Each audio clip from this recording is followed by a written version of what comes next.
ओम श्री साई राम। साई प्रेम वाणी के हमारे आज के प्रसारण में आप सबका हार्दिक स्वागत है। आज हम आप सबके लिए लेकर आए हैं सुमधुर कार्यक्रमों की मनमोहक श्रृंखला। आज के प्रसारण में आप प्रेमावतार श्री सत्यसाई कार्यक्रम के अंतर्गत दिव्य जीवनी सत्यम शिवम सुंदरम पुस्तिका में वर्णित भगवान बाबा के अलौकिक जीवन काल के कुछ प्रसंग एवं आदर्श जीवन आनंद उपवन के अंतर्गत एक मोहक कथा सुनेंगे। हम दिव्यानुभव के अंतर्गत एक वार्ता के साथ ही साथ अवतार वाणी के अंतर्गत श्री भगवान द्वारा दिए गए एक दिव्य संदेश का एक भाग भी सुनेंगे। तो चलिए कार्यक्रम का शुभारंभ करते हैं।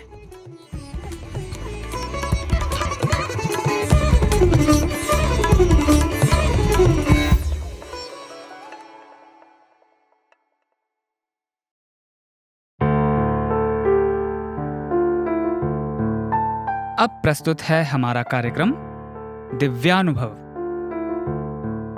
आज इसके अंतर्गत हम भगवान बाबा के पूर्व विद्यार्थी श्रीमान अमय देश पांडे जी द्वारा दिए गए संबोधन का अगला भाग सुनेंगे।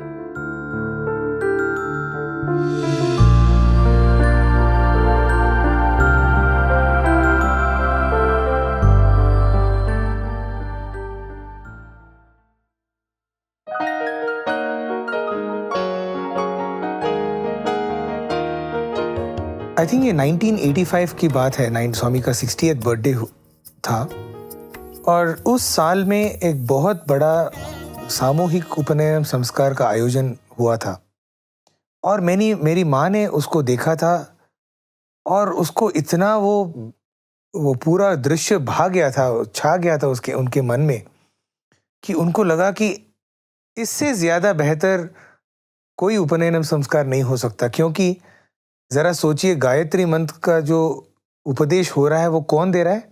खुद गायत्री माँ ही दे रही है। तो उनके मन में ये एक आशा ये उत्पन्न हो गई कि बस मेरे बच्चे का कोई उपनयनम संस्कार होगा तो सिर्फ भगवान करेंगे उसको। तो उस टाइम से वो एकदम प्रबल वो उनकी प्रार्थना हुई थी। और 1988 में जब मेरे ग्रैंडफादर वगैरह, मेरे दादाजी नाना जी सब आए थे यहाँ पे, तो उनको एक मौका मिला था स्वामी से प्रार्थना करने के लिए। और उस प्रार्थना में जो पहला वाला जो हमारा इंटरव्यू था उसमें हम सब लोगों को इंटरव्यू मिला था और उसमें मेरे माताजी ने स्वामी को से प्रार्थना की थी कि स्वामी आपको इसका उपनयनम करना है। तो स्वामी ने बोला, अरे इसकी क्या बात है, बिल्कुल कर दूंगा मैं। और स्वामी ने हमको एक तारीख दे दी 2-3 दिन के बाद वाली। वो अच्छा दिन है, बोला गुरुवार का दिन है, कर देंगे स्वामी बोले। तो ये तो हमारे लिए तो बहुत बड़ा एक सौभाग्य का दिन था। तो मुझे अभी तक याद है कि जितने सारे हमारे रिश्तेदार थे जो आ सकते थे 2-3 दिन में, और तब तो कोई फ्लाइट वगैरह नहीं थी, तो डायरेक्ट ट्रेन से ही आना पड़ता था। तो सब जितने सारे हमारे रिश्तेदार थे ओवरनाइट शोलापुर, पूना, बॉम्बे से सब आए थे। 20-25 लोग यहाँ पे इकट्ठे हुए थे और गुरुवार का दिन था। सुबह हम लोग सब तैयार होके 3-3, 4-4 ट्रे लेके हम सब बैठे थे और स्वामी आते हैं दर्शन के लिए। पूरा दर्शन लेते हैं। मैं पहले लाइन में बैठा हूँ, बिल्कुल मेरे ओर देखते भी नहीं है, बस चले जाते हैं। ऑफ कोर्स स्वामी ने बोला है, हम सब पूरे रेडी होके आए हैं, लेकिन हमारे रिश्तेदारों को लगा अरे ये ऐसे कैसे हो सकता है। मतलब उन्होंने ही तारीख दी थी और उनको पता नहीं कि स्वामी का जो टाइम होराइजन होता है वो बहुत अलग होता है। उनका वक्त जब भगवान चाहते हैं तो वक्त उनके हिसाब से चलता है। तो सब एक ही दिन के लिए आए थे। तो जैसे 1-2 दिन बीत गए, मेरे सब रिश्तेदार चले गए और मेरे जितने मामा वगैरह थे वो बोलने लगे, मेरी माँ को बोलने लगे, तो इतना जिद मत कर कि स्वामी ने ही करना है, बस हम लोग सब आ गए हैं, स्वामी ने नहीं किया तो भी क्या है, गणेश महाराज, जो गणेश यहाँ पे जो टेम्पल है उसके सामने कर देंगे। भगवान का ही घर है काइंड ऑफ। तो लेकिन मेरी माँ बोलती थी नहीं, स्वामी ने बोला है मतलब स्वामी ही करेंगे। तो सबको जाना पड़ा फिर, क्योंकि एक दो दिन ज़्यादा से ज़्यादा एक दो दिन हम लोग मेरे रिश्तेदार यहाँ पे रह सकते थे। तो उन्होंने सब लोगों ने तो अपना रिटर्न टिकट वगैरह सब बुक कर लिया, तो सब चले गए अल्टीमेटली। इनफैक्ट मतलब ऐसी वो हालत थी कि मेरे पिताजी जो बहरीन में थे वो भी आ नहीं पाए उस दिन के लिए। बाकी सब रिश्तेदार थे वहाँ हमारे। फाइनली मेरे ग्रैंडफादर, मेरी मदर, मेरी सिस्टर और मैं, सिर्फ हम चार यहाँ पे रुके हुए थे। 4-5 दिन बीत गए और हम लोगों ने सब आशा वगैरह छोड़ दी थी कि अभी स्वामी नहीं करेंगे। अभी 4-5 दिन के बाद कोई नहीं है कि मतलब कुछ तारीख वारीख कुछ नहीं, कुछ मुहूर्त वगैरह कुछ नहीं है। तो मैं और मेरे मेरे नाना जी, मैं और मेरे नाना जी हम धर्मावरम चले गए थे टिकट बुक करने के लिए, वापस जाने के लिए, क्योंकि 4-5 दिन हम लोगों ने यहाँ पे बिताए थे। अभी जाने का वक्त हो गया। तो उस दिन सुबह स्वामी का दर्शन सब खत्म हुआ। इंटरव्यू होने के बाद स्वामी और एक राउंड के लिए जा रहे थे। मेरी माँ वहाँ पे बैठी थी, वो तो अपने आँख बंद करके बैठी थी, उसको पता भी नहीं था कि स्वामी आ रहे हैं दर्शन के लिए। और डायरेक्ट स्वामी मेरी माँ के पास आते हैं और बोलते हैं, ए माता जी किधर है तुम, हम तुमको कितना देखता है, तुम इधर नहीं है ऐसा। और मेरे माता जी, स्वामी हम तो पूरा बैठे थे, 20-20 लोग पूरा पट्टू साड़ी वगैरह डाल के बैठे थे। मतलब ऐसा नहीं बोली, लेकिन उसके मन में यही चल रहा था कि स्वामी कैसे बोल रहे हैं कि उन्होंने हमको देखा ही नहीं, क्योंकि हम लोग सब पहली लाइन में बैठे थे। तो स्वामी ऐसा बोल रहे हैं ना, देखिए स्वामी भी कैसा भक्तों के साथ कैसे खेलते हैं। देखा ही नहीं, कितना हम तुमको देखता है, तुम इधर नहीं है, अब क्या कर सकता है, स्वामी बोलते हैं। तो मेरी माँ बस अपने हाथ जोड़कर, स्वामी आप जो चाहते हैं। फिर स्वामी बोलते, आज शाम को कर दूंगा मैं, आज अच्छा दिन है, आज शाम को कर दूंगा मैं। अभी हम लोग, मैं और मेरे नाना जी धर्मावरम में, तो ये बोल के, और फिर स्वामी शौरी आंटी जो वहाँ पे जो यहाँ पे काम करती हैं, आश्रम का पूरा जो मंदिर का जो पूरा देखभाल वो करती थी, स्वामी उनको बुला के बोलते हैं कि इनको पहली लाइन में बिठाना आज शाम को। तो मेरी माँ बोलती है, अरे बाप रे, अरे मतलब जो मेन बंदा है जिसका उपनयन संस्कार होना है वो तो चला गया धर्मावरम। और उन दिनों मतलब इतने सारे बसेस भी नहीं थे, पूरे दिन में 4-5 बसेस थे और 1.5 घंटा लगता था वहाँ से यहाँ आने तक।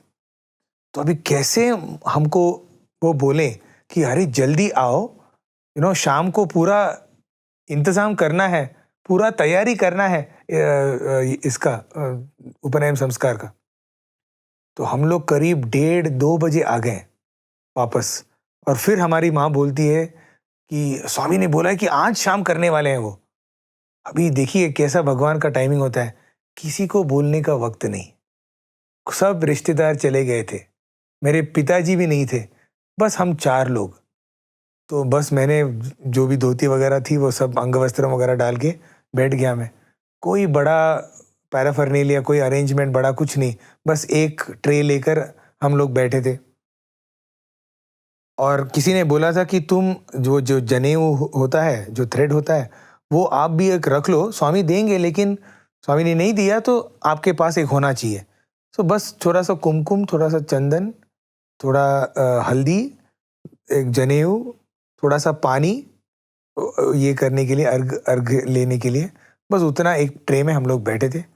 और जैसे स्वामी आते हैं उस दिन शाम को, हमको अंदर बुलाते हैं, मेरी माँ को वहाँ से। तो जैसे मैंने माँ को देखा, मैं भी चला गया अंदर।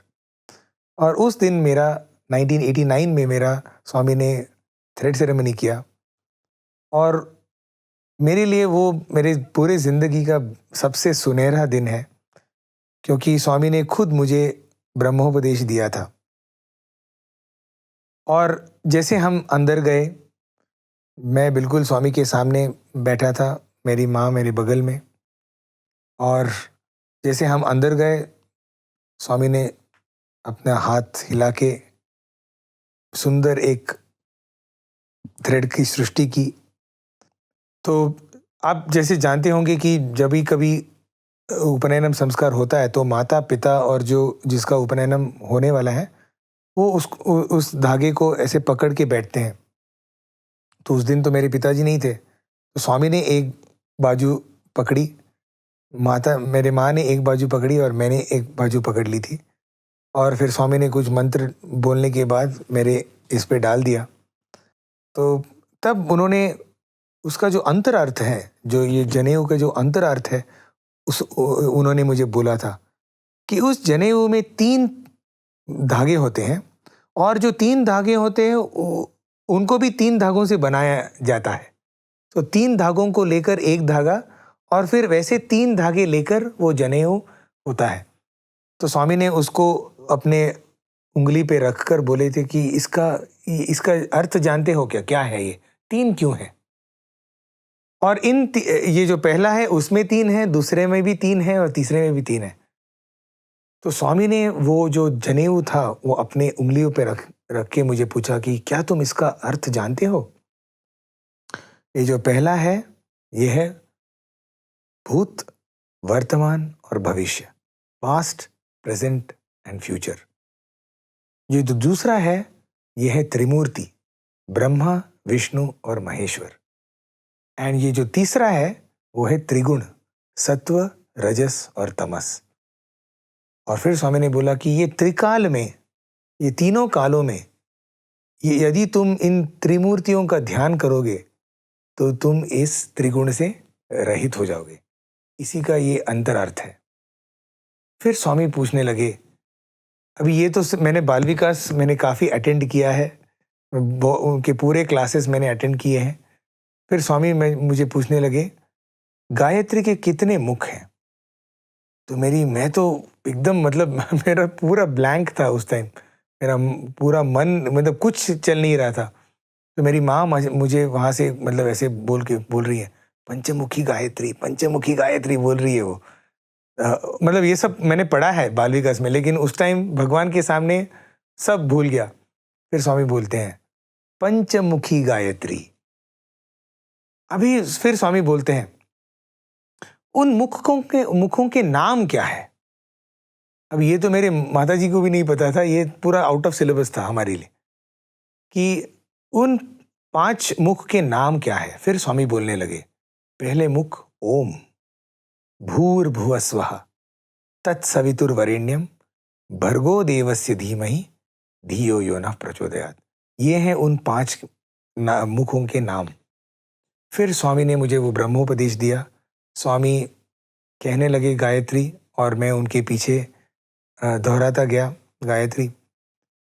फिर स्वामी ने फिर से एक सृष्टि करके स्वामी का जो एक लॉकेट है वो मुझे दे दिया और उसी धागे में उसको जोड़ के बोले कि जब भी तू संध्या वंदन करेगा तब इसको पकड़ के तू संध्या वंदन कर।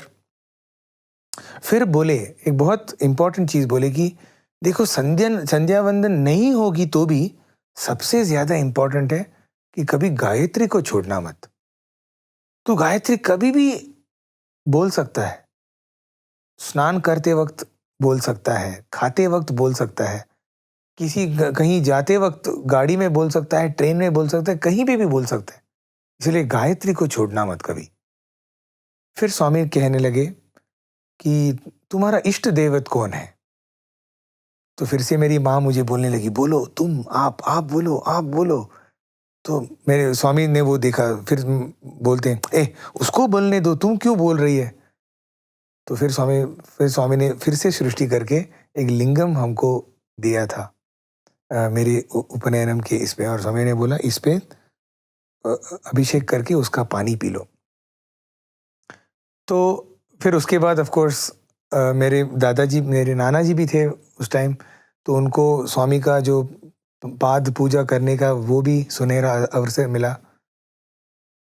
ये मैं कह सकता हूँ कि ये जो मेरी ज़िंदगी का सबसे बड़ा तोहफा जो स्वामी ने मुझे दिया था वो है इस गायत्री मंत्र का तोहफा, जो अभी तक मतलब मेरे ज़्यादा प्रयत्न न करने से भी वो मेरे जीवन और मेरे पूरे दिन का एक बहुत बड़ा हिस्सा बन गया है। जब भी कभी मेरे जीवन में कौन सी भी समस्याएं आती हैं, कितने भी चैलेंजेस आते हैं, इमीडिएटली मेरा गायत्री मंत्र चालू हो ही जाता है। तो उसमें मेरी कुछ बड़ी बात नहीं है। मैं यही बोलूँगा कि ये एक तोहफा था जो भगवान ने मुझे दिया है, और वही मेरे साथ सदैव वो बरकरार है मेरे ज़िंदगी में, जो मुझे हर वक्त हर ज़िंदगी के मोड़ पे मुझे मार्गदर्शन करते रहता है।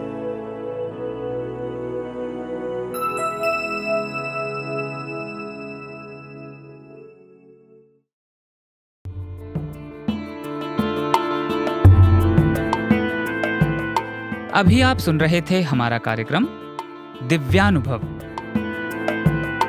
आज इसके अंतर्गत भगवान बाबा के पूर्व विद्यार्थी श्रीमान अमय देश पांडे जी द्वारा दिए गए संबोधन का एक भाग प्रस्तुत किया गया था।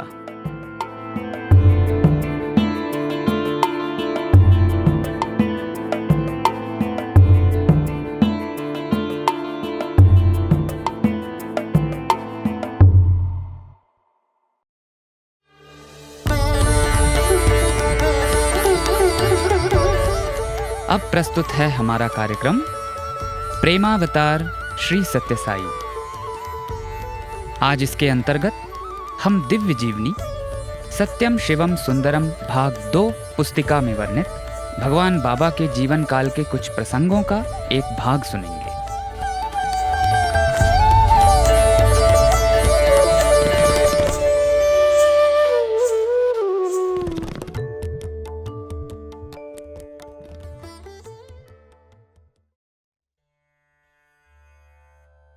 धर्म स्थापना के जिस महान कार्य के लिए बाबा मानव रूप में आए हैं, उसके संबंध में विचार करते समय हम वैदिक विद्वानों की उस परिषद की ओर देखें जिसकी स्थापना बाबा के मार्गदर्शन और निर्देशन में हुई है, और जिसका कार्य सन 1964 से देश के एक प्रांत से दूसरे प्रांत में नित्य प्रति बढ़ता चला जा रहा है।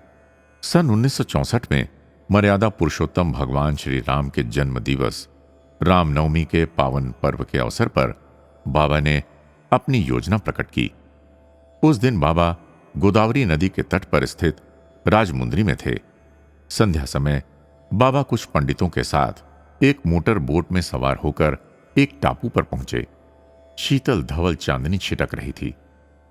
बाबा के सम्मुख एक वृत्ताकार मंडल में सब लोग श्रद्धा और भक्ति भाव के साथ बैठ गए।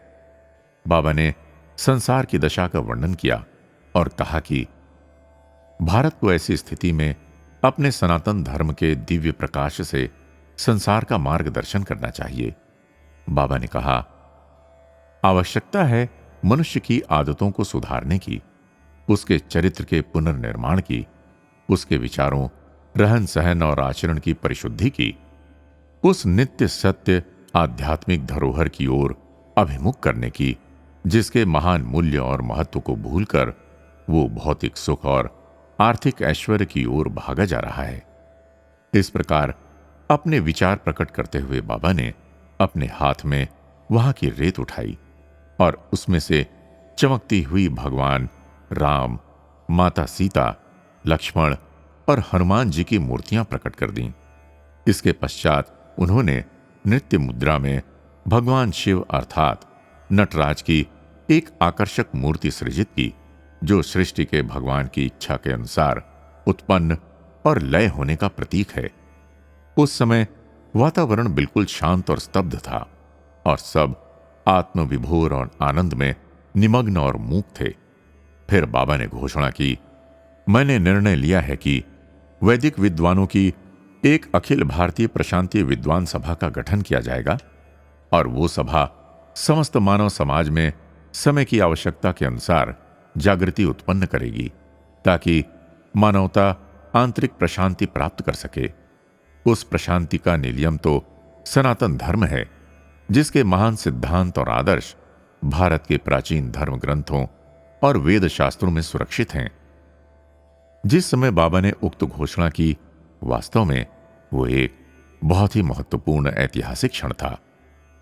बाबा ने तो पहले ही 40वें दशक में कह दिया था कि मैं वैदिक धर्म का सुदृढ़ नींव पर पुनरुत्थान करूंगा।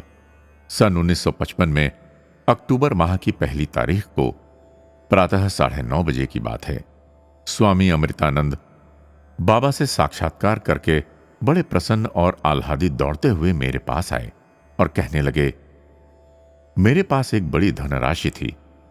भगवान रमण महर्षि ने मुझे यह धन वैदिक पुनरुद्धार में लगाने में खर्च करने का आदेश दिया था। पहले मैंने इस धन को बनारस बैंक में जमा किया और बाद में एक न्यास में जमा कर दिया। मैंने इसके संबंध में किसी समय मदन मोहन मालवीय, भगवान दास और बाल गंगाधर तिलक से भी परामर्श किया था, किंतु किन्हीं कारणों से मेरी योजना फलीभूत नहीं हुई। किंतु मेरे बिना कुछ कहे ही मेरी इस आंतरिक अपूर्ण इच्छा को बाबा ने प्रकट करते हुए कहा है कि अब और अधिक चिंतित होने की आवश्यकता नहीं है। वैदिक पुनरुद्धार का कार्य अब तुम्हारा नहीं, मेरा है। स्वामी अमृतानंद ने अपने बोझ को इस प्रकार बाबा को समर्पित करने के 2 माह पश्चात पूर्ण शांति के साथ अपनी देह त्यागी। जनवरी सन 1960 में सोरबोन, फ्रांस से वेलेस्टीन नामक एक संस्कृत विद्वान प्रशांति निलयम पधारे। वे वेद भाष्यों का फ्रांसीसी भाषा में अनुवाद करने भारत आए थे। एक दिन सायंकाल जब वे बाबा से मिले तो उन्होंने बाबा के हाथ अपने हाथों में लेते हुए प्रार्थना की, बाबा, इस पवित्र भूमि में वैदिक ज्ञान का तीव्रता से ह्रास हो रहा है। आप इसका पुनरुद्धार करने की कृपा करें, इसको संरक्षण प्रदान करें, इसका पोषण करें। श्री कस्तूरी जी लिखते हैं कि मैं उस समय उनके निकट ही खड़ा था। मुझे लगा जैसे धड़कते हृदय के साथ पूर्व और पश्चिम जगत मूर्त रूप होकर बाबा की ओर आशा भरी दृष्टि से अधीरता के साथ निहार रहे थे कि बाबा के अतिरिक्त भला कौन वेदों का उद्धार करेगा। और इस हेतु वे बाबा से वचन पाने के इच्छुक थे। वेद पूर्व या पश्चिम के लिए नहीं, वे तो सर्वदेशी और सर्वकालिक हैं, सत्य सनातन हैं तथा मानव मात्र के लिए हैं। बाबा तो निराशा में डूबती हुई मानवता में नवीन आशा का संचार करने आए हैं, फिर भला वे हमें निराश कैसे करते। बाबा ने कहा, मैं वेदों के पुनरुत्थान के लिए ही तो आया हूं। यह कार्य अवश्य होगा, मैं इसे पूरा करूंगा। तुम जहां कहीं भी होगे तुम्हें इसकी प्रतीति हो जाएगी। सारा संसार प्रकाशित होगा और आनंद प्राप्त करेगा। अखिल भारतीय प्रशांति विद्वान महासभा की विधिवत स्थापना सन 1965 में दशहरे के महोत्सव पर हुई। प्रशांति निलयम में उस समय स्वाध्याय सप्ताह यज्ञ संपन्न हुआ था। 20 अक्टूबर को उसमें भाग लेने के लिए देश के कोने कोने से 200 पंडित एकत्र हुए थे। उस अवसर पर बाबा ने अपने भाषण में कहा, भवानी ने शिवाजी के हाथ में हिंदुत्व की रक्षा के लिए खड्ग सौंपा था। आज शिव शक्ति इन विद्वजनों को साहस का खड्ग प्रदान कर रही है कि जाओ और संसार में धर्म का पुनरुत्थान करो। मेरा विश्वास है कि ये सभा विजय पर विजय प्राप्त करती जाएगी, क्योंकि ये मेरे कार्य का ही अंग है। संसार के सभी देशों में जीवन के महान मूल्यों के प्रति मानव मात्र की आस्था को पुनः स्थापित करने की और मानव के अंतर में छिपे देवत्व के प्रति विश्वास को उत्पन्न करने की नितांत आवश्यकता है। मैं इसी कार्य के लिए आया हूं। अपने सीमित ज्ञान और तुच्छ भौतिक उपलब्धियों के अभिमान में अंधी मानवता को विनाश से बचाना है। तप्त और शुष्क संसार जल वृष्टि के लिए पुकार रहा है। ये सभा वेद और शास्त्रों के सागर से शक्ति और शांति प्रदान करने वाला शीतल और अमृतमय जल प्राप्त करके प्रत्येक त्रिशित की प्यास बुझाएगी। वैदिक रीति रिवाजों और संस्कारों की अंधविश्वास कहकर आलोचना करने वालों को उत्तर देते हुए बाबा ने कहा, वेद तो धर्म की जड़ है। यदि जड़ ही क्षतिग्रस्त और क्षीण हो जाएगी तो मूल वृक्ष भी धराशायी हो जाएगा। वेद तो हमें शाश्वत सुख और शांति प्रदान करते हैं। बाबा ने कहा, वेद तो हमें बताते हैं कि कैसे सभी कर्म उस परम परमात्मा की पूजा में परिवर्तित हो सकते हैं। और मनुष्य कभी न समाप्त होने वाली इच्छाओं और व्यक्त न किए जा सकने वाले शोक और संतापों से मुक्त हो सकता है। बाबा का कथन था, अरे कहां चांद और सूरज को जानने को व्यग्र हो रहे हो, पहले अपने आप को तो पहचानो, जिससे तुम्हें सच्चा सुख और शांति प्राप्त हो सके। अखिल भारतीय प्रशांति विद्वान महासभा के उद्घाटन के पश्चात बाबा द्वारा सुझाए गए वैदिक और वेदांतिक विषयों पर कई दिनों तक विद्वानों के भाषण हुए। उन सभाओं में बाबा ने अपने अध्यक्षीय संभाषणों में अखिल भारतीय प्रशांति विद्वान सभा के उद्देश्यों को सविस्तार स्पष्ट किया। बाबा ने कहा, सभा का आदर्श वाक्य किसी न किसी रूप में सबके हृदयों से निकलने वाली वो वैदिक प्रार्थना होना चाहिए जिसमें असत्य से सत्य की ओर, अंधकार से प्रकाश की ओर तथा मृत्यु से अमरत्व की ओर बढ़ने के लिए प्रार्थना है। असतो मां सद्गमय, तमसो मां ज्योतिर्गमय, मृत्युर्मां अमृतम गमय। अज्ञान के अंधकार को दूर करो, ग्राम ग्राम और घर घर को सत्य के प्रकाश से आलोकित कर दो। मनुष्य मात्र को आत्मा और आत्म तत्व का बोध कराकर उसमें आत्मविश्वास, श्रद्धा और भक्ति उत्पन्न करो, जिससे वो शोक और दुखों से मुक्त हो जाए। जो ज्ञान पिपासु हैं, सच्चे जिज्ञासु हैं और संरक्षण पाने के अधिकारी हैं, उन्हें प्रेम और सहानुभूति के साथ अपना ज्ञान और अनुभव प्रदान करो। उन्हें उनकी निज की शक्ति और ज्ञान का स्मरण कराओ और उनमें श्रद्धा और विश्वास जागृत करो। किसी के भी धार्मिक विश्वासों को न तो नष्ट करो और न ही किसी नए पंथ का निर्माण करो। आवश्यकता तो आध्यात्मिक प्रयासों और कार्यों के प्रति श्रेयात्मक और क्रियात्मक दृष्टिकोण अपनाने और उच्च आदर्शों को जीवन में उतारने की है। किसी के श्रद्धा और विश्वास पर आघात मत आने दो, क्योंकि श्रद्धा का पौधा बड़ा मूल्यवान किंतु साथ ही अति कोमल होता है और तप्त हवा के झोंके से उसके झुलस जाने का भय रहता है। दयालु बनो, विवेकी बनो, अपना जीवन प्रेम और सहिष्णुता तथा सेवा और त्यागमय बनाओ, जिससे अन्य लोगों को भी तुम्हारे आदर्श जीवन से प्रेरणा प्राप्त हो। इन पंडितों विद्वानों को अंततोगत्वा लंबे अध्ययन और स्वाध्याय का सुफल प्राप्त हो गया, क्योंकि अब वे इस सभा के माध्यम से अपने अर्जित ज्ञान और अनुभव के आनंद का सबके साथ मिलकर लाभ उठा सकते हैं। इन्हें अपने कार्य के लिए क्षेत्र दे दिए गए हैं और केंद्रीय समिति कार्यक्रमों और प्रगति की देखभाल करती है।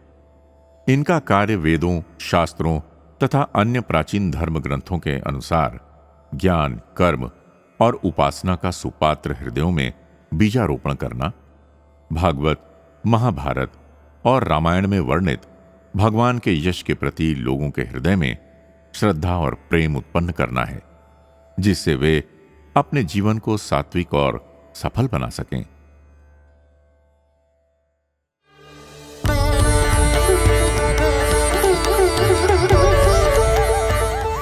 अभी आप सुन रहे थे हमारा कार्यक्रम प्रेमावतार श्री सत्य साई। आज दिव्य जीवनी सत्यम शिवम सुंदरम भाग 2 पुस्तिका में वर्णित भगवान बाबा के जीवन काल के अलौकिक प्रसंगों का एक भाग प्रस्तुत किया गया था।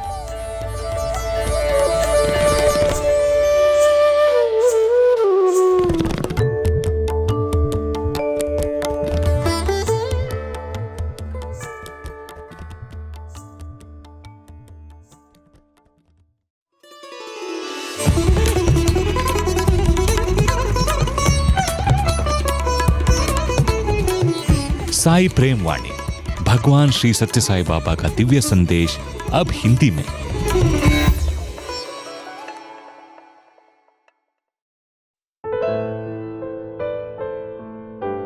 अब प्रस्तुत है हमारा कार्यक्रम अवतार वाणी। भगवान बाबा द्वारा 23 अगस्त सन 1984 को श्रीमद् भगवत गीता पर दिए गए दिव्य संभाषण का एक भाग आज हम प्रस्तुत करने जा रहे हैं।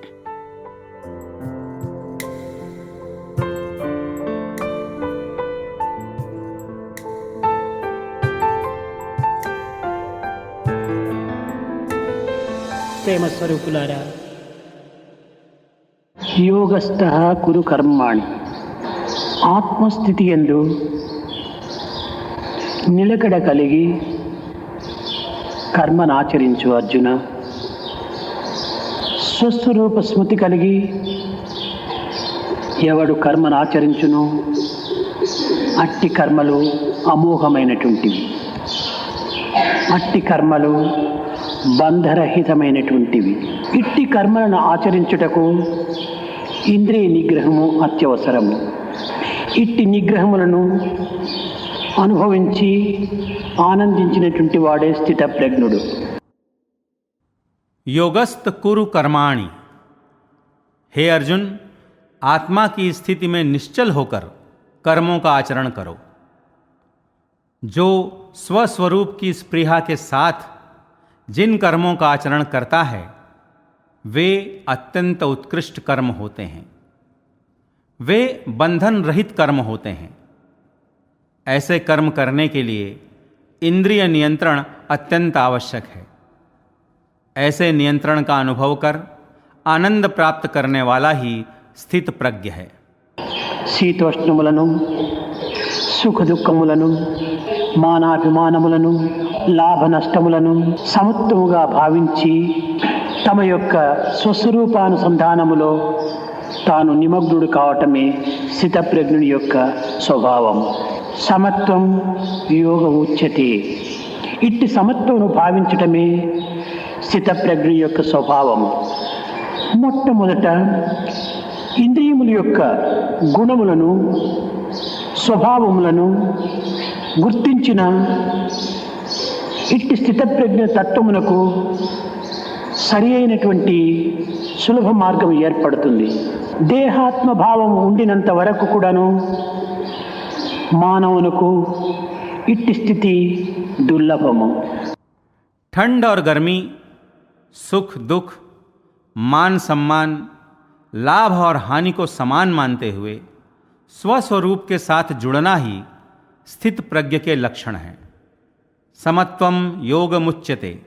समत्व की यह भावना ही स्थित प्रज्ञ का स्वभाव है. सबसे पहले इंद्रियों के गुण एवं स्वभाव से अवगत होने पर स्थित प्रज्ञ होने का सही मार्ग सुगम होगा. देहात्म भावना के रहने तक मानव के लिए ऐसी स्थिति दुर्लभ है. నీవు దేహి కాని దేహము కాదు. నీవు ధరించున్నట్టు వాడు కానీ ధరింపబడేటువంటి వస్త్రము కాదు. నీవు నివసించువాడు కానీ నీవు గృహము కాదు. నీవు క్షేత్రజ్ఞుడి ఆయనను క్షేత్రముగా భావిస్తున్నావు. నశ్వరమైనటువంటి యొక్క పదార్థ భోగములన్నీ కూడాను నశ్వరతత్వమునే పొందుతాయి. అనిత్యమైనటువంటి భోగములన్నీ కూడాను అశాంతిని చేకూరుస్తాయి. చంచలముతో కూడినటువంటి యొక్క ఫలితములు చంచలంగానే ఉంటాయి. కనుక నీవు స్థిరచిత్తుడవై ఆత్మ స్మృతి యందు నీవు కర్మలను ఆచరించుటకు పూనుకోమన్నాడు. श्री कृष्ण ने कहा, तुम देही हो न कि देह. तुम धारण करने वाले हो न कि धारण किए जाने वाला वस्त्र. तुम निवास करने वाले हो, घर नहीं. तुम क्षेत्रज्ञ हो परंतु स्वयं को क्षेत्र मान रहे हो. समस्त नश्वर भोग पदार्थ नश्वर तत्व को ही प्राप्त करते हैं. सभी अनित्य भोग अशांति ही प्रदान करते हैं. चंचलता से युक्त सभी फल चंचल ही होते हैं. अतः स्थिर चित्त वाले होते हुए आत्मा की स्पृहा के साथ अपने कर्म करने के लिए सन्नद्ध हो. మనకు కలిగేటువంటి యొక్క సుఖ దుఃఖములకు కానీ జనన మరణములకు కానీ నీవు ఏమాత్రం కూడాను విచారించరాదు, చెల్లించరాదు. జనన మరణములు దేహమునకే కానీ నీకు కాదు. నీవు దేహము కాదు. చావు పుట్టుక లేనట్టి శాశ్వతుండు, ఆది మధ్యాంతరహితుడు, అనాదివాడు, తాను చావక పుట్టక చంపబడక అంతటను చేరియుండి ఆత్మ నీవే. ఆత్మయే బ్రహ్మ, బ్రహ్మయే ఆత్మయగు. हमें होने वाले सुख और दुख अथवा जन्म मरण से बिल्कुल विचलित नहीं होना चाहिए, चिंतित नहीं होना चाहिए। जन्म और मरण देह के होते हैं, तुम्हारे नहीं। तुम देह नहीं हो। जनन मरण से परा है वह शाश्वत, आदि मध्य और अंत रहित है अनादि। नहीं जन्मता, न मरता, न ही मारा जाता। सर्वत्र व्यापित वह आत्मा तुम ही हो। श्री कृष्ण ने कहा, आत्मा ही ब्रह्मा है और ब्रह्मा ही आत्मा है। అగ్ని వేడిగా ఉన్నదనేటువంటి వార్త విని ఎవరైనా శోకిస్తారా? మంచు చల్లగా ఉన్నదనేటువంటి విషయం వింటానే ఎవరైనా దుఃఖిస్తారా? కారణమేమనగా అగ్నికి దహనశక్తి సహజము, మంచుకు చల్లదనము సహజము. అదే విధముగానే పుట్టిన ప్రతి వస్తువునకు గిట్టుట సహజము. अग्नि के गर्म होने की बात सुनते ही क्या कोई शोक करता है? बर्फ के ठंडे होने की बात सुनकर क्या कोई दुखी होता है?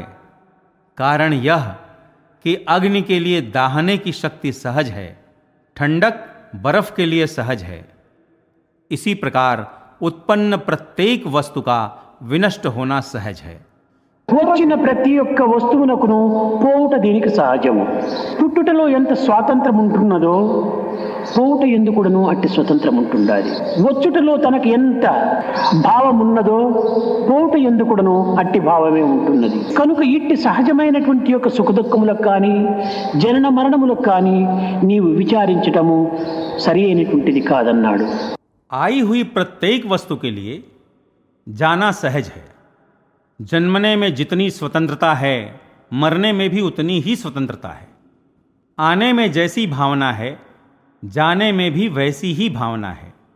ऐसे सहज सुख और दुख तथा जन्म और मरण के लिए तुम्हारा चिंतित होना सही नहीं है।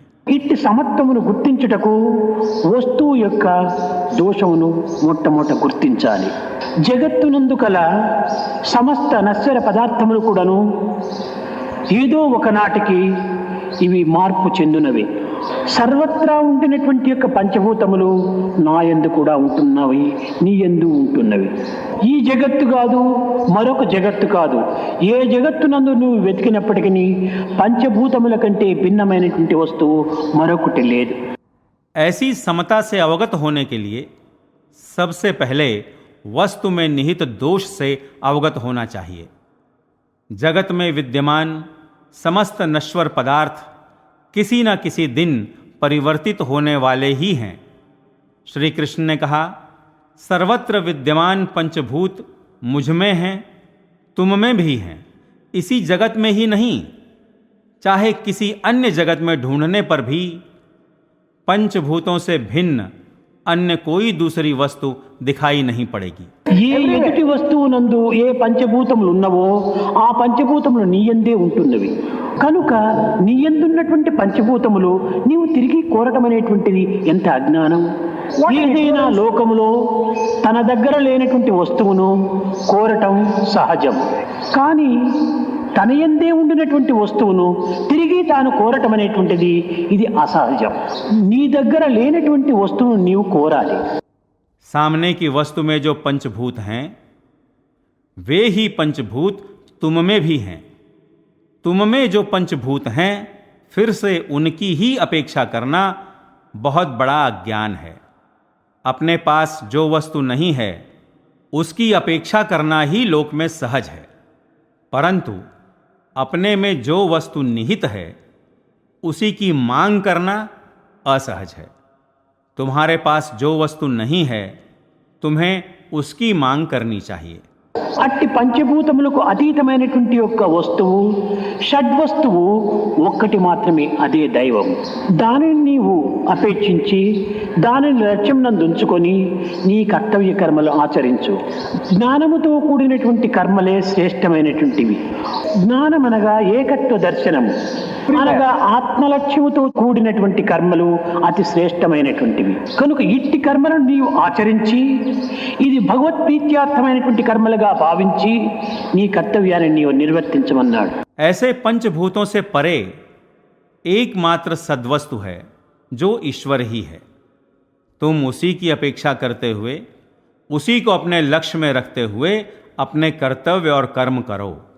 ज्ञान से युक्त कर्म ही श्रेष्ठ हैं। ज्ञान का अर्थ एकता का दर्शन है। अतः आत्मा को लक्ष्य बनाकर किए जाने वाले कर्म ही अत्यंत श्रेष्ठ हैं। अतः ऐसे कर्मों का आचरण कर उन्हें भगवत प्रीति के लिए किए जाने वाले कर्म मानते हुए अपने कर्तव्य का पालन करो। అట్టి స్థితప్రజ్ఞ తత్వమునకు భారతదేశమున అనాది కాలము నుండి కూడాను అనేక మంది ఋషులు తగిన కృషి చేశారు. ఒకానొక సమయంలో అలెగ్జాండర్, గ్రీస్ దేశపు రాజు, సింధు నది తీరంలో ప్రవేశించాడు. భారతదేశమును జయించవలనని, భారతదేశమును కొల్లగొట్టుకొనవలనని సైన్యంతో ప్రవేశించాడు. ఆనాడు దారులు కేవలము ఒక రాజబాటలుగా లేక కాలినడకలతో ఉండేటువంటివి. ఈ యొక్క కాలిబాటలో సైన్యంతో తాను అడవిలో ప్రవేశించాడు సింధు నది తీరంలో. ऐसी स्थित प्रज्ञा स्थिति के लिए भारत देश में अनादिकाल से अनेक ऋषियों ने बहुत श्रम किया। एक बार यूनान का राजा सिकंदर सिंधु नदी के तट पर आया। भारत पर विजय पाने और उसे लूटने के लिए वह सेना को साथ लेकर आया। उन दिनों रास्ते राजमार्ग न होकर पगडंडियां हुआ करती थीं। उसने अपनी सेना के साथ एक पगडंडी के रास्ते सिंधु नदी के तट पर एक जंगल में प्रवेश किया। ఆ కాలి మార్గంలో ఒక వృక్షం కింద దారికి కాళ్ళు చాపుకొని ఒక యోగి ధ్యానంలో ఉంటున్నాడు. అతను పూర్ణ స్థిత ప్రజ్ఞుడు. రాజుకు ముందుగా ఒక సిపాయి వెళ్ళి అతనిని లేవగొట్టడానికి ప్రయత్నించాడు. కానీ ఈ యోగి, ఆ యొక్క సిపాయి దీనిని ఏమాత్రమూ లక్ష్యం చేయలేదు. గ్రీక్ చక్రవర్తి వస్తున్నాడని, అతను మహా గొప్పవాడని, గొప్ప బలవంతుడని, రాజ్యమును కొల్లగొట్టుకున్నట్టుకై వస్తున్నాడని అనేక విధములుగా బెదురు పెట్టాడు. उस पगडंडी पर एक पेड़ के नीचे एक योगी पैर पसारकर ध्यान मग्न था। वह पूर्ण स्थित प्रज्ञ था। राजा से पहले एक सिपाही ने जाकर उस योगी को जगाने का प्रयत्न किया, परंतु उस योगी ने उस सिपाही की जरा भी परवाह नहीं की। सिपाही उसे अनेक प्रकार से धमकाने लगा कि यूनान का सम्राट आ रहा है, जो बहुत महान और बलवान है, जो राज्य को लूटने आ रहा है। ఇతనితో సంభాషించుతూ ఉండగానే రాజుగారు సమీపించారు. ఇంకా అలెగ్జాండర్ సమీపించినాడు కదా అని ఈ సిపాయికి కోపం వచ్చి, చక్రవర్తిని చూచైనా కూడా వీడు లేచి తగినటువంటి మర్యాదను ఇవ్వకుండా ఉన్నాడని ఖడ్గము తీసి నీ శిరచ్ఛేదనం చేస్తానన్నాడు. ఈ మాట విన్న తక్షణమే యోగి గట్టిగా నవ్వుతూ నిల్చుకున్నాడు. वह सिपाही योगी से बातें कर ही रहा था कि राजा उसके निकट आ पहुंचा। सिकंदर के निकट आ पहुंचने पर भी योगी के न उठने और आदर न करने के कारण सिपाही को बड़ा क्रोध आया और उसने तलवार खींचकर योगी से उसका सर कलम कर देने की बात कही। ये बातें सुनते ही योगी जोर से हंसते हुए उठ खड़ा हुआ। ఆ యోగి యొక్క ముఖమునందు ఏ విధమైనటువంటి భయభ్రాంతులు కానీ లేవు. ఆనంద కిరణములు చిందులు దొక్కుతూ ఉన్నాయి. ఇతని యొక్క ముఖ తేజస్సును చూచి చక్రవర్తి సమీపించాడు. గుర్రమును దిగి, నాయన ఈ శిరచ్ఛేదనం చేస్తున్నానని చెప్పినటువంటి ఈ యొక్క సిపాయి యొక్క మాటను విని నీవు ఎందుకు ఇంత గట్టిగా నవ్వుతున్నావు అన్నాడు.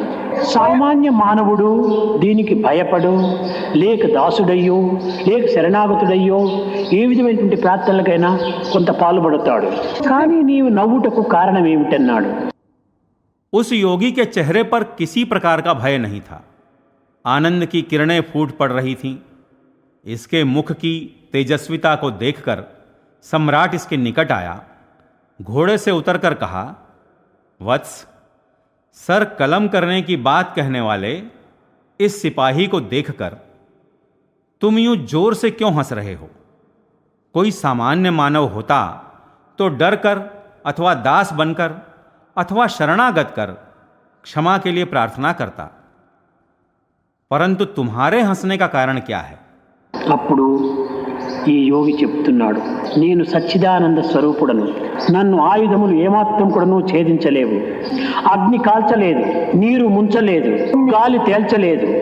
అలాంటి నన్ను ఈ సిపాయి శిరచ్ఛేదనం చేస్తానన్నాడు. ఈ అజ్ఞానం చూచి నాకు నవ్వు వచ్చింది అన్నాడు.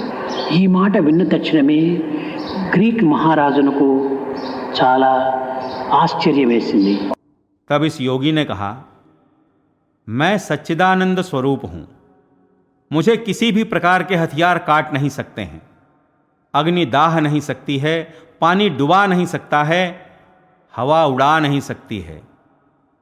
ऐसे मुझसे यह सिपाही सर कलम करने की बात कह रहा है. इस अज्ञान को देखकर मुझे हंसी आई. ये बातें सुनकर यूनान के महाराजा को बड़ा आश्चर्य हुआ. మరణమునకు భయపడేటువంటి వ్యక్తులు లోకములో ఉన్నారు, కానీ మరణమనేగా కేవలం లక్ష్యం చేయక ధీరత్వముతో ఈ విధటువంటి ఆత్మతత్వములో ఇమిడినటువంటి వ్యక్తులు చాలా అరుదు. ఇటువంటి మహానుభావులు ఈ భారతదేశం నందు ఉంటున్నారు. ఇలాంటి నైతిక ఆధ్యాత్మిక తత్వముల చేత ఆత్మ విషయాన్ని గుర్తించినటువంటి వ్యక్తులు ఈ భారతదేశం నందున్నారు. ఇలాంటి పవిత్ర భారతదేశమునకు ఒక నమస్కారం. ఈ భారతదేశంలో నేను ప్రవేశించడము ఇది మహాపాతకం చేసిన వాడిని అవుతాను అని వెనుకకు తిరిగి వెళ్ళిపోయాడు. संसार में मृत्यु की बात सुनकर भयभीत होने वाले होते हैं, परंतु मृत्यु की उपेक्षा पूरी धीरता से कर आत्म तत्व में मग्न लोग बहुत विरले ही होते हैं. भारत देश में ऐसे महानुभाव हैं, इस भारत देश में ऐसे व्यक्ति हैं जो नैतिक और आध्यात्मिक तत्वों के सहारे आत्मा से संबद्ध विषयों से अवगत हुए हैं. ऐसे पवित्र भारत देश के प्रति प्रणाम. अतः भारत देश में मेरा प्रवेश करना बिल्कुल सही नहीं है, ऐसा कहते हुए वह लौट गया.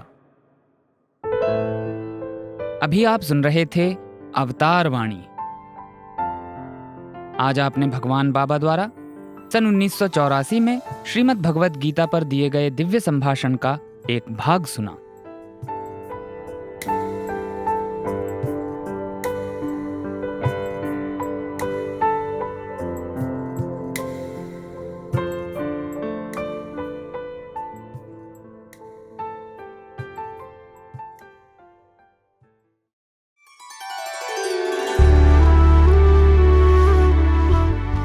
आइए अब सुनते हैं आदर्श जीवन आनंद उपवन प्रोग्राम.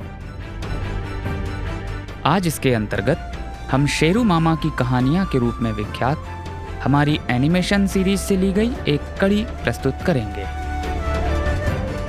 इस कहानी का शीर्षक है सेब का पेड़.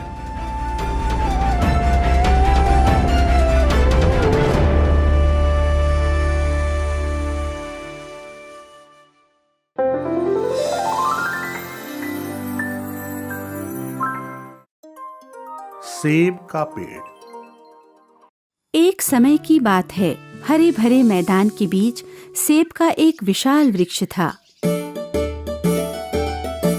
वहाँ रोज एक छोटा सा बच्चा आता था और खेलता था.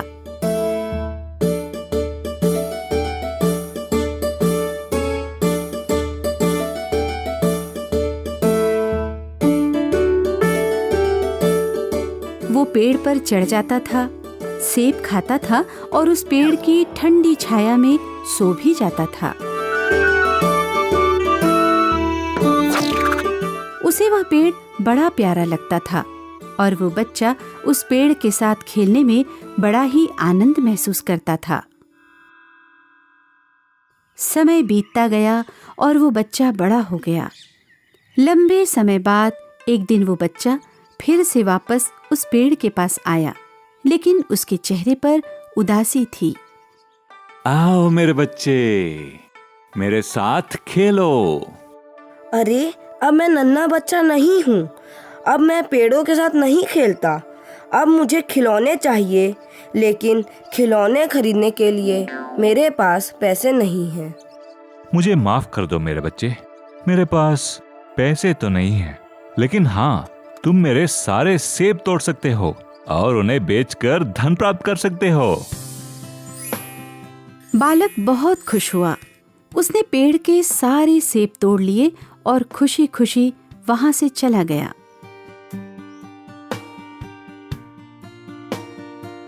कई वर्षों बाद वो बच्चा फिर वापस आया। अब वो एक नवयुवक बन चुका था। अरे वाह मेरे बच्चे, तुम वापस आ गए। चलो खेलते हैं। मेरे पास खेलने के लिए समय ही नहीं है। अब मुझे अपने परिवार को चलाने के लिए बहुत काम करना पड़ता है। हमें एक मकान भी बनाना है। क्या तुम मेरी कोई मदद कर सकते हो?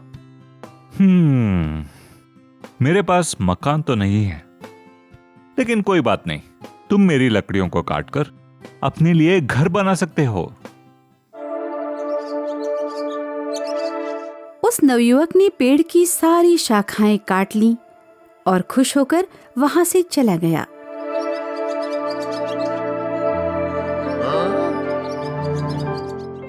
उसे खुश देखकर पेड़ भी बहुत खुश हुआ।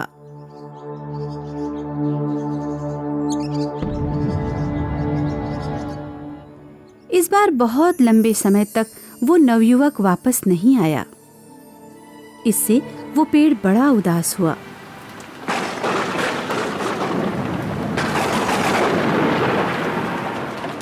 फिर एक दिन गर्मी के मौसम में वो नवयुवक वापस आया, लेकिन अब वो प्रौढ़ हो चुका था। उसे देखकर पेड़ बड़ा प्रसन्न हुआ। ओहो, मैं आज बहुत खुश हूँ कि तुम फिर वापस आ गए मेरे बच्चे। क्या मेरे साथ खेलोगे? नहीं, अब मैं बूढ़ा होने लगा हूँ। मैं थोड़ी शांति प्राप्त करने के लिए नदी में नाव चलाने जाना चाहता हूँ। क्या तुम मुझे एक नाव दे सकते हो? अच्छा ठीक है, तुम मेरे तने को काट लो और इससे अपने लिए एक नाव तैयार कर लो। फिर तुम काफी दूर तक नदी में घूमकर आनंद ले सकते हो मेरे बच्चे।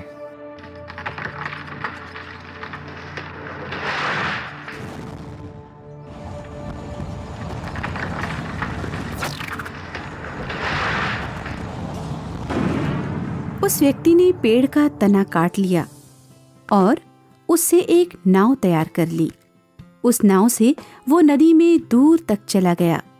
इसके बाद फिर से वो काफी लंबे समय तक वापस नहीं आया। एक दिन वर्षों बाद वो व्यक्ति फिर आया। अब वो वृद्ध हो चुका था। मुझे माफ कर दो मेरे बच्चे, मेरे पास तुम्हें देने के लिए अब कुछ भी नहीं है। मीठे सेब भी नहीं है जो तुम खा सको। कोई बात नहीं, अब तो सेब काटने के लिए मेरे पास दांत भी नहीं है। तुम्हारे चढ़ने और खेलने के लिए मेरे पास अब तने और शाखाएं भी नहीं है। अब तो मैं ये कर भी नहीं सकता। मैं अब तुम्हें कुछ भी देने की स्थिति में नहीं हूं।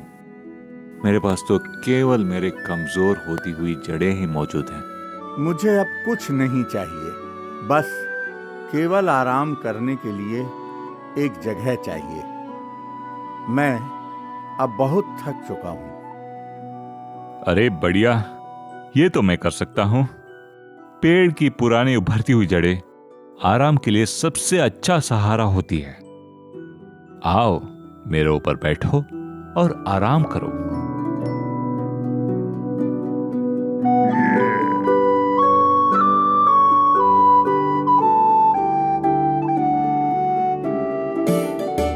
इस कहानी में पेड़ के स्थान पर अपने माता पिता को रखकर सोचिए। जब हम छोटे बच्चे होते हैं तो हम अपने माता पिता के साथ खेलना बहुत पसंद करते हैं, लेकिन जैसे जैसे हम बड़े होते जाते हैं तो अपने माता पिता को भूलने लगते हैं। फिर हम केवल तभी उनके पास जाते हैं जब हमें किसी सांसारिक वस्तु की जरूरत होती है, या फिर कोई भावनात्मक सहारा चाहिए होता है, या हम किसी कठिनाई में होते हैं। लेकिन हम चाहे जो भी करें, हमारे माता पिता सदैव हमारे साथ मजबूती से खड़े रहते हैं और हमें खुश रखने के लिए सब कुछ करते हैं। वे केवल हमें खुश देखना चाहते हैं। हमें उनका ये त्याग बहुत ही सामान्य सा लगता है। हमारे माता पिता जो कुछ भी हमारे लिए करते हैं, हम कभी भी उसका आभार नहीं मानते, और जब तक इसका महत्व समझते हैं तो बहुत देर हो चुकी होती है। क्या ईश्वर के साथ भी हमारा संबंध ऐसा ही नहीं है? जब हम मुश्किलों से घिर जाते हैं तो हमें ईश्वर की याद आती है और हम उनसे मदद की याचना करते हैं। लेकिन जब हमारे जीवन में सब कुछ अच्छा चलता है तो हम ईश्वर को याद नहीं करते, यहाँ तक कि उनका केवल आभार व्यक्त करने के लिए भी क्या हमारे पास एक पल होता है?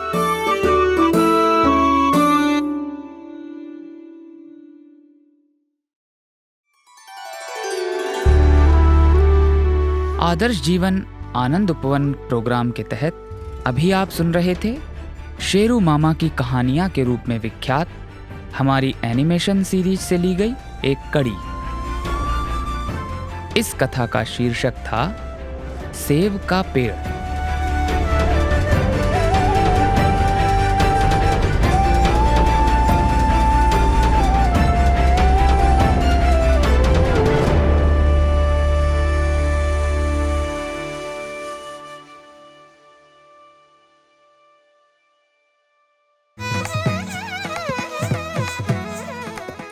इसी के साथ हमारे साई प्रेम वाणी कार्यक्रम का समापन होता है। उम्मीद है हमारा आज का कार्यक्रम आपको पसंद आया होगा। अपने सुझावों को हम तक व्हाट्सएप द्वारा जरूर भेजें। हमारा व्हाट्सएप नंबर है 9393258258 93 93 258 258। हिंदी भाषा में हमारी ये सभी प्रस्तुतियाँ YouTube पर भी उपलब्ध हैं। इन्हें वहाँ देखने सुनने के लिए हमारे YouTube चैनल को सब्सक्राइब करें और कमेंट बॉक्स में अपने सुझाव देना न भूलें। हमारी वेबसाइट पर हमारे कार्यक्रमों को अपनी इच्छानुसार सुनने के लिए आप radiosai.org/hindi पर इनको डाउनलोड भी कर सकते हैं।